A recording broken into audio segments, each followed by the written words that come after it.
Carlos Eduardo Lino, o que dizer desse jogo? Aliás, dois dos melhores jogos da temporada protagonizaram Internacional e Fluminense. Não, Lino, boa noite, bem-vindo ao Troca, meu amigo. Tudo bem, Diniz, Alex, amigos, ótimo. Que prazer estar com vocês.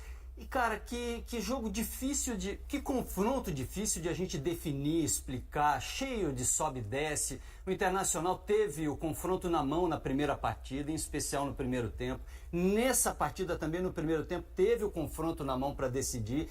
O Diniz muda, a gente vai falar bastante das mudanças do Fernando Diniz e de que forma o Fluminense se estrutura em campo para conseguir o placar, mas a gente não pode se esquecer de que o Internacional, antes de o Fluminense virar a partida, teve duas chances espetaculares de fazer. A cena final do pós-apito é impressionante, a gente consegue descrever para vocês aqui. Jogadores do Internacional caídos no gramado e o torcedor do Inter aplaudindo, compreendendo o que aconteceu, vendo o esforço dos jogadores. O Valência, que era o grande jogador do Inter até então, perde um gol feito e vai ser lembrado como o cara que podia ter matado o confronto de semifinal.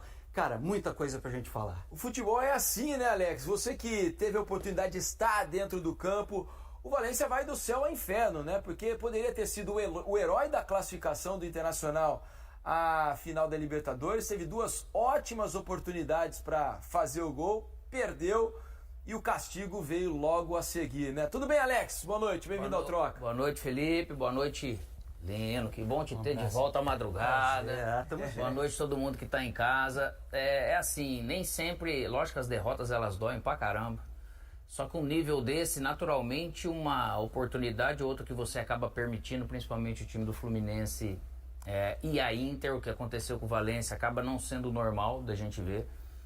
Hoje também a gente vê o Fluminense que insistiu e naturalmente nas suas individualidades tinha a condição de a qualquer momento fazer algo.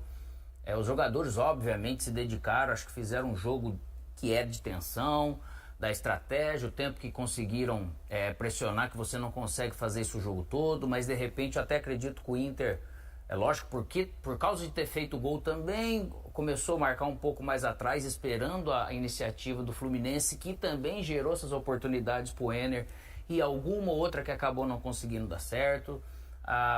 Aí vem o prêmio também, queira ou não, o Fluminense ele seguiu tentando, o Diniz acabou tirando o zagueiro, pondo o André para trás e mexeu tudo para frente e seguiu insistindo, mesmo depois do gol de empate. Então, de repente, acabou vindo essa vitória que poderia vir para qualquer lado. O Lino falou bem, não tinha como prever. Uma festa linda que, infelizmente, o torcedor colorado que fez estava com confiança muito grande, porque os jogadores deram isso a eles e, infelizmente, não aconteceu. E assim nós vamos discutir o programa. E algumas coisas, né, chamam a atenção no futebol, né? Por isso que a gente é apaixonado pelo futebol. A bola cai duas vezes para o centroavante do Inter, jogador de Copa do Mundo, jogador grande, jogador de carreira na Europa, ele vai e não consegue marcar o gol. E a bola sobra no pé do jovem John Kennedy. A primeira chance que ele tem, ele espeta, né, Alex?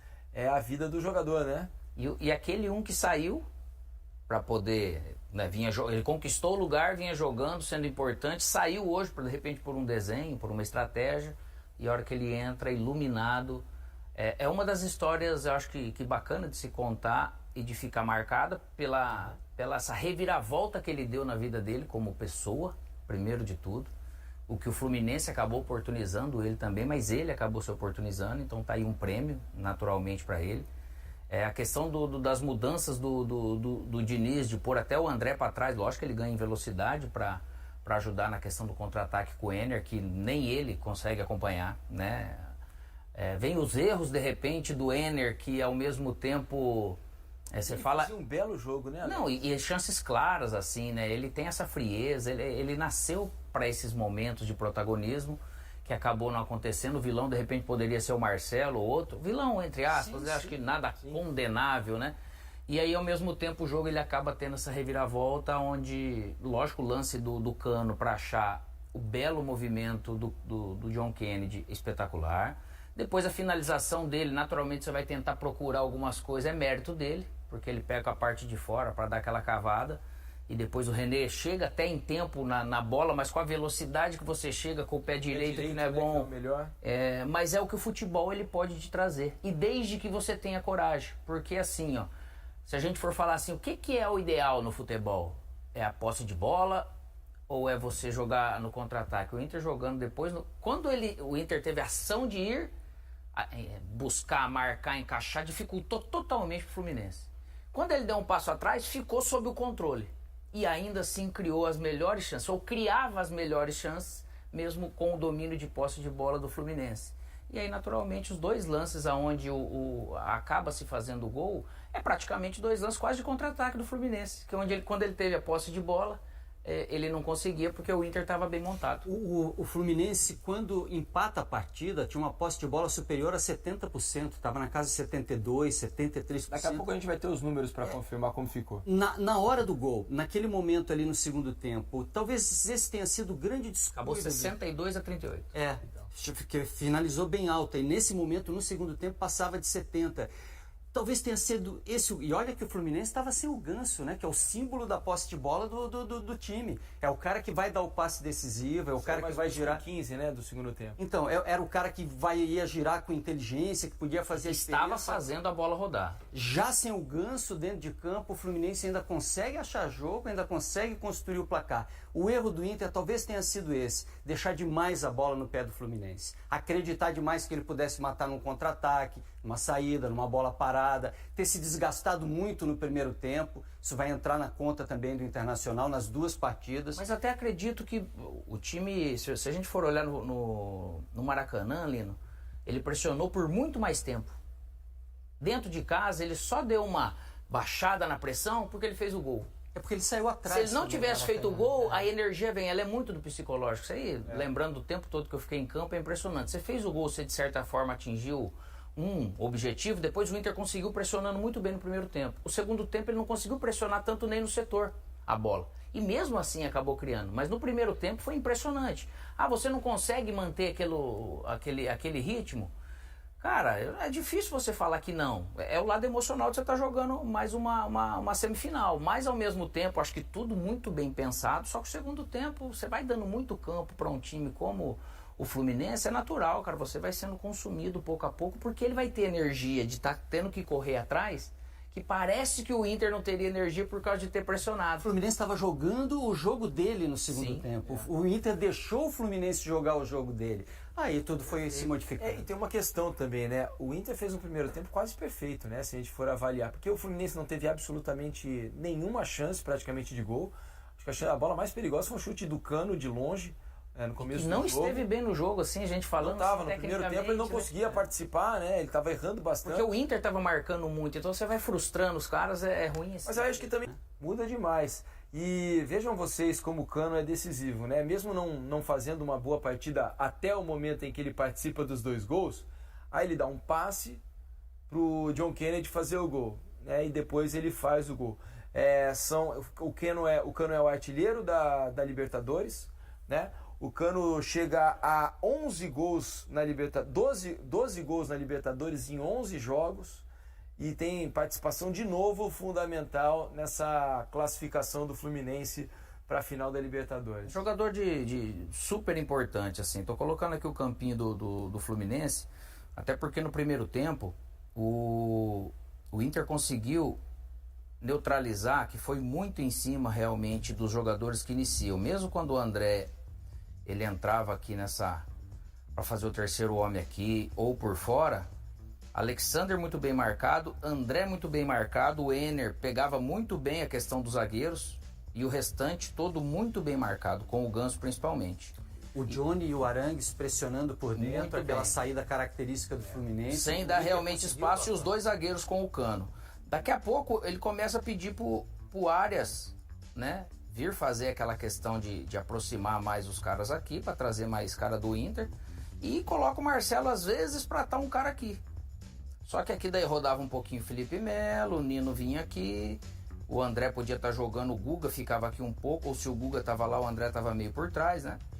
E assim ele ia tentando, mas todos os posicionamentos que foi tentado, o Inter conseguiu realmente marcar muito bem, enquanto esteve nessa energia, ou quanto teve energia, vamos dizer assim, né?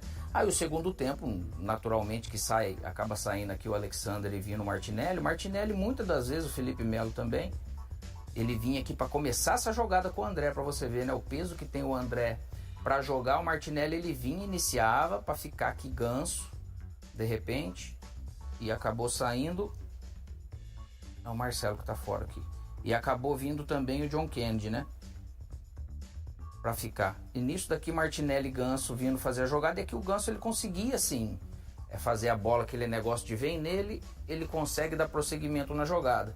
E mesmo nesses momentos, ainda a Arias vindo muito por esse lado, que ele estava aqui. Quando o Cano recebe a bola, o Kennedy, ele tá pro lado de cá para fazer esse movimento. Mas, ao mesmo tempo, com os contra-ataques, também o Fluminense muito bem posicionado, conseguindo sim manter a bola. É óbvio também que com a capacidade do Inter, com seus jogadores e sistema, eles uma hora ou outra o Inter iria roubar a bola, iria sair num contra-ataque, iria conseguir fazer isso como aconteceu. Só que como não matou o jogo, acabou ficando um jogo realmente que o herói acabou sendo o Fluminense, que poderia ter sido ao contrário, porque queira ou não, estava tudo mais sob controle. O Inter, desde o jogo no Maracanã, que a gente, né, falando aqui e vendo, parece que o Kudê acabou abrindo um pouco mão daquele homem a mais que tinha, estava satisfeito, parecendo, com o 2-1, né, Lino? E aí acabou trocando, fazendo algumas peças que ele ficou para trás, gerou o gol de empate, que também deixou de ter um gol a mais de vantagem. Quando o Cano tem o John Kennedy como companheiro dele pelo centro do campo ofensivo, ele atrai não só os dois zagueiros, mas ele tira a sobra. Se o Inter tira alguém do centro para poder ajudar em sobra, em cima dos dois atacantes do Fluminense, que jogam sempre em cima dos dois zagueiros, você perde alguém no centro do campo. Isso, para deixar o jogo do Fluminense confortável, é fundamental que você não faça. Então o Internacional manteve, né, o posicionamento dos zagueiros, o mano a mano, e deixar Cano e Kennedy na movimentação, no mano a mano, já desgastado, é difícil de segurar. Não sei se essa era a ideia original do Diniz. O Diniz se viu seduzido a fazer isso na partida de ida, começar já com o plano de movimentação com os dois jogadores por dentro.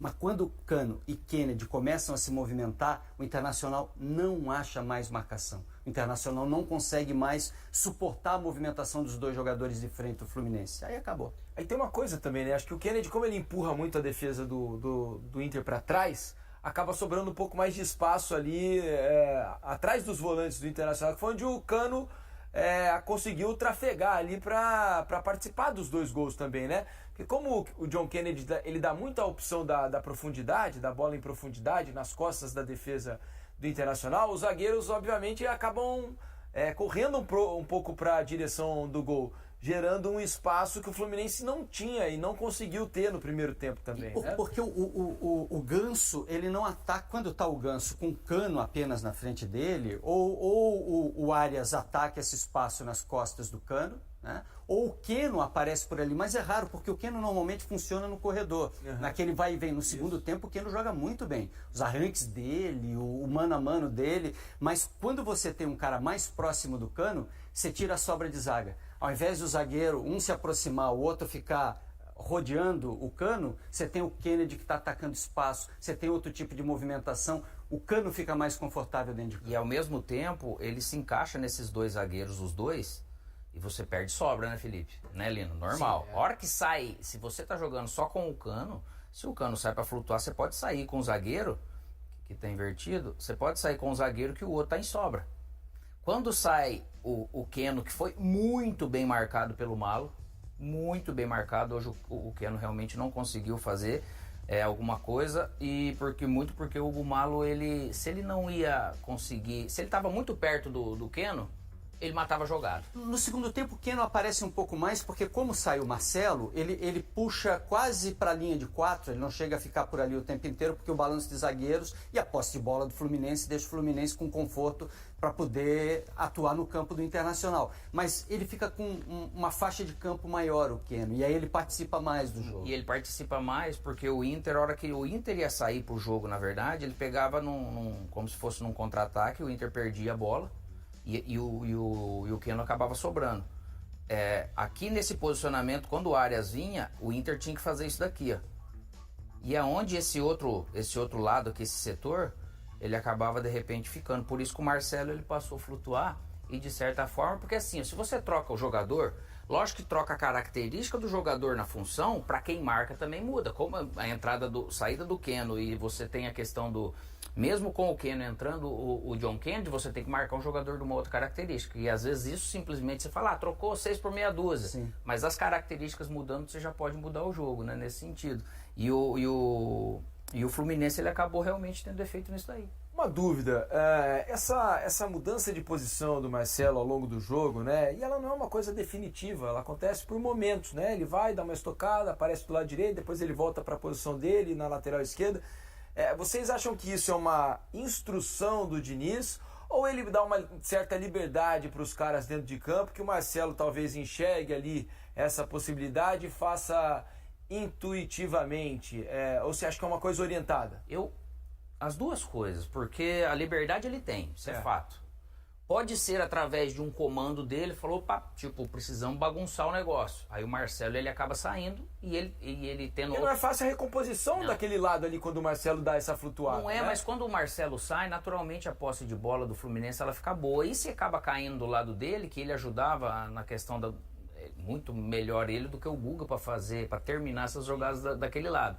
Mas até para ver o comportamento do adversário. Se ele está por dentro ou se ele está por fora, pro lado direito, essa recomposição todo mundo já fica atento. Então eu acho que tem a questão da ordem, mas ao mesmo tempo junto com a autonomia do Marcelo poder fazer o que ele quer de uma hora que ele mais ou menos pensava, que ele tem essa leitura, né, cara? É o peladeiro, né, que a gente fala assim, que acaba às vezes estragando o jogo, né? Ele desequilibra. No primeiro tempo, o Felipe Melo estava preenchendo um pouco mais aquela saída. Quando o André baixava, vinha por dentro. O Felipe Melo protegia aquele lado esquerdo e tinha o Martinelli ainda para dar proteção. No segundo tempo, ganhou um ar de loucura, você tem razão. Mas era a única forma de o Fluminense ir exercendo, a partir do meio-campo, superioridade numérica, né, ter mais jogadores ao redor da bola. E esse é o jogo do Fluminense. O Keno baixava um pouco na marcação num dado momento, o Lima protegia, o próprio André também. Foram vários jogadores que preencheram espaço naquele setor, mas já não era mais interesse do Fluminense ter o time organizado em setores. O Fluminense se organiza em torno da bola. É em torno da bola que o jogo de posições do Fluminense se organiza. Onde está a bola, o Fluminense tem concentração de jogadores, ou para recuperar, ou para fazer o toque curto característico do time. Ele ainda coloca o Johnny Gonzalez, né, que participa ativamente do segundo gol, né, porque o Cano dá a bola no Johnny Gonzalez, na ponta direita, o Johnny dá um cruzamento no chão, o John Kennedy passa da bola e o Cano acaba ficando sozinho para finalizar com a categoria que ele é habitual. O Kudê muito abatido, né, Alex? Não poderia ser diferente, né? Bastante chateado com a desclassificação, lamentou por 2 vezes, ele falou, tivemos chances, né, 2 chances pelo menos para matar o jogo, as 2 nos pés talvez do principal jogador do time, né, o Ener Valencia, e não conseguiram, foi determinante para a eliminação. Isso, né, e em cima do discurso ele não falou, se você colocou toda a expectativa na Libertadores, né, não que esqueceu do Brasileirão, o Brasileirão teve jogos que ele jogou com os titulares, com o time misto e tudo, não aconteceu, mas um foco grande, construiu realmente algo para poder, até essa parte final, de repente fazer acontecer esse desejo, e acaba realmente sendo muito doído a virada da maneira que foi. Até comentava aqui, foi eu que comentei, de repente todos que perdem nesse momento lamentam, mas da maneira que foi a circunstância, parece que o Inter lamenta mais do que se de repente o Fluminense tivesse perdido, porque pelo desenho do jogo, a gente dizendo, né, o mérito, muito equilíbrio, tudo é mérito Fluminense passar, como seria do Inter, mas você vê o contexto que você falou, agora você vira uma página e fala, caramba, cara, com uma pancada na cabeça e você tendo que correr. Tem time para escapar disso, porém tem o desconforto dessa eliminação para vir logo um Grenal que pode ser um divisor de águas pro bem ou pro mal, menos mal que joga em casa, mas tem que dar resposta rápida. Se é futebol de alta performance, é isso. É isso, vida de jogador e de torcedor de futebol não é fácil, né? A realidade ela muda completamente em questão de